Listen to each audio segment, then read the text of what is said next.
Народные русские сказки Александра Николаевича Афанасьева. Кот, петух и лиса. Читает Лена Сухая. Жил кот с кочетком. Кот идет за лыками в лес и бает кочетку: если лиса придет звать в гости и станет кликать, не высевывай ей головочку, а то унесет тебя.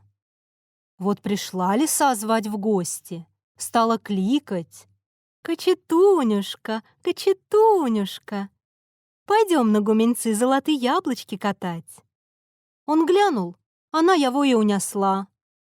Вот он и стал кликать: «Котенька, котенька, несет меня лиса за крутые горы, за быстрые воды». Кот услыхал, пришел, избавил кочетка от лисы.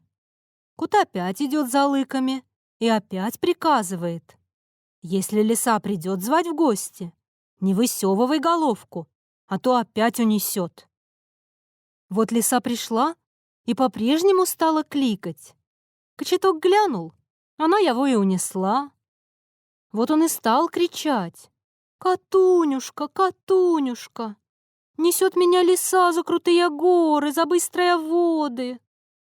Кот услыхал, прибежал, опять избавил кочетка. Кот опять скрутился идти за лыками и говорит: «Ну, теперь я уйду далеко. Если лиса опять придет звать в гости, не высевывай головку, а то унесет, и не услышу, как будешь кричать». Кот ушел.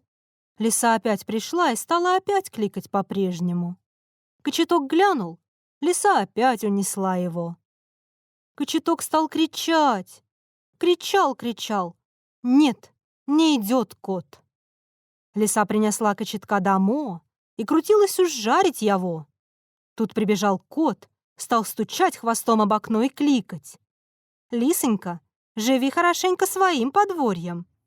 Один сын Демеша, другой Ремеша, одна дочь чучелка, другая почучелка, третья подмети шесток, четвертая подай челнок».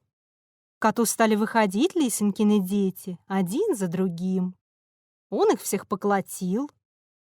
После вышла сама лиса, он и ее убил и избавил кочетка от смерти. Пришли оба домой, стали жить да поживать, да денежки наживать. Сказка записана в Липецком уезде Тамбовской губернии.